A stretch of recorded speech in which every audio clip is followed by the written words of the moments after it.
Hello, my name is Icestationzero. This is my first video, and in it I'm going to be sharing with you my SNES collection. Hope you enjoy.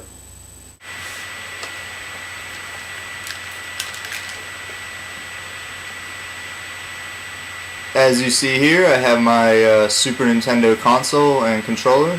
I do have a second controller. This is the first system I ever owned, but it is not the first system I ever played. First system I ever played was the original NES, and the story behind that is my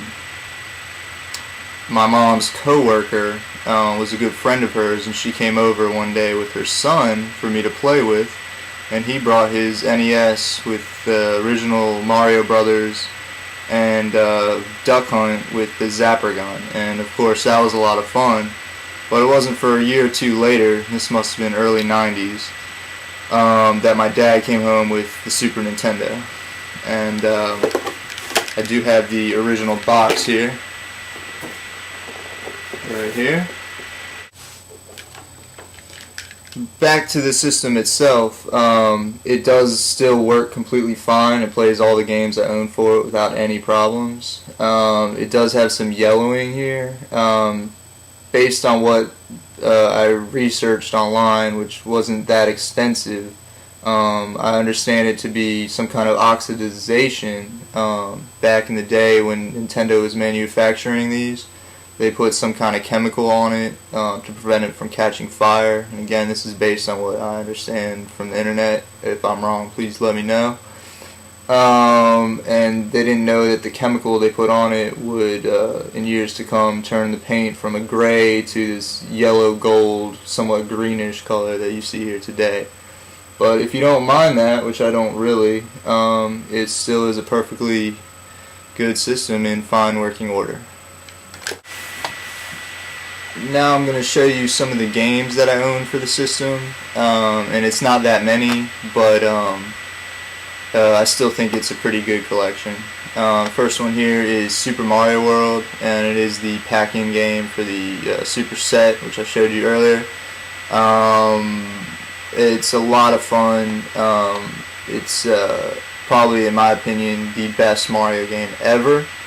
I think it has better graphics than the original Mario Brothers, and it has a bigger map and more secrets, and it's just so much fun. And I like the side-scrolling way better than the 3D adventure that came later. So yeah, it's probably my favorite Mario game of all time.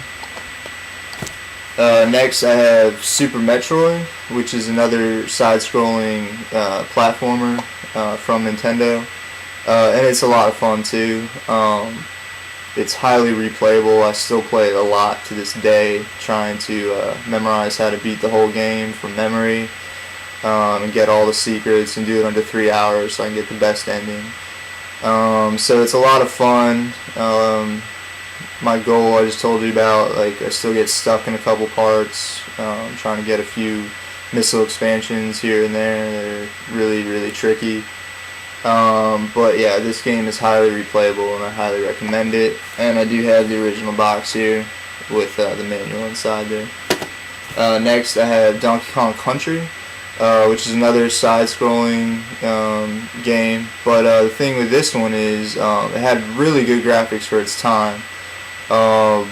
Some of the best on the SNES, some of the best the world had seen at that point.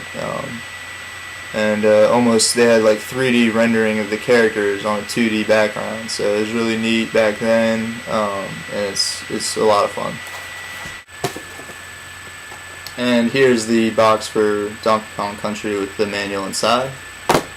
The next game I'm going to show you is Super Mario RPG Legend of the Seven Stars. It is my favorite RPG of all the ones I've played, which are not that many. I've only played like Final Fantasy VII, Chrono Trigger, Xenogears, and maybe like one or two others.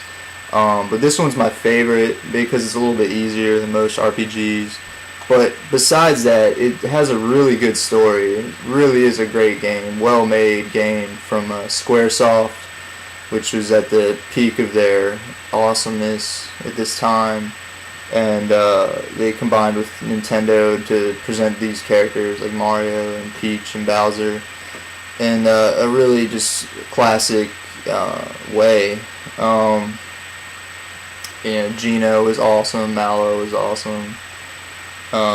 So yeah, and the ending was like, to me, just really like moving, honestly. So it's a really a classic game, and one I'd highly recommend. And here's the box for that one. And I do have the manual inside.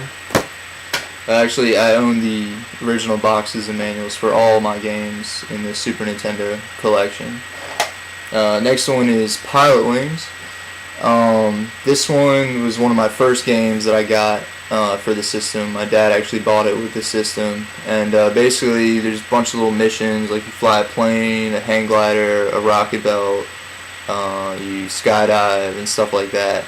There's a couple levels, and it's fun. It can be kind of challenging, kind of addicting, kind of fun. The graphics are pretty retro for, looking back at it now, but so it doesn't hold up that well. But it still is kind of fun, actually. I'm not even gonna lie. It was one of my first video games, so it's pretty nostalgic for me. And here's the box for that one. Next I have Street Fighter 2, which was no doubt a classic. It's my earliest memory of playing this game is back in like the early to mid 90s, going to a friend's house that I knew from school, and he had this game in his SNES, and he invited me to play it. And I remember just seeing Blanca, being like, what is that? He's like green. And he's like, he's just this guy, why don't you pick him? And we played, and it was tons of fun, and it was instantly a magical game for me. And it was revolutionary for its time.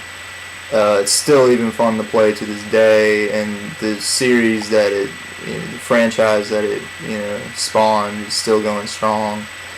I do play as Ryu now. He's my favorite character. He's the one I'm the best at. Still not the best Street Fighter 2 player, but it is a lot of fun to play. Here's the box for that. And the last game in my collection is Bubsy in Claw's Encounters of the Third Kind. Here you see it, and it's a 2D side scroller, another one. This was back when all the video game companies had to have their own mascot, and this was Accolade's mascot. And this game I was so addicted to back when I was a little boy, back when it came out. I played it so many times that I rented it so many times from Blockbuster that they just let us know, they're like, you can just keep the game. We rented it so many times, I think probably like every day for like a month or something like that. And they said you can just keep the game because we had rented it so many times. We built up enough revenue for them to just give it to us. So clearly, I remember playing this game non-stop back in the day, finding it extremely fun. I tried playing it now, and it's really not the same. Unfortunately, it's not really that great of a game. But back in the day, this was like one of my favorites, no doubt about it. So this concludes my video about my Super Nintendo collection. Just want to say I hope you enjoyed it, and I love talking about video games, so feel free to leave comments or subscribe or do whatever you want. That'd be very cool, and I do plan on making more videos in the future, so definitely look out for them. Thanks for watching.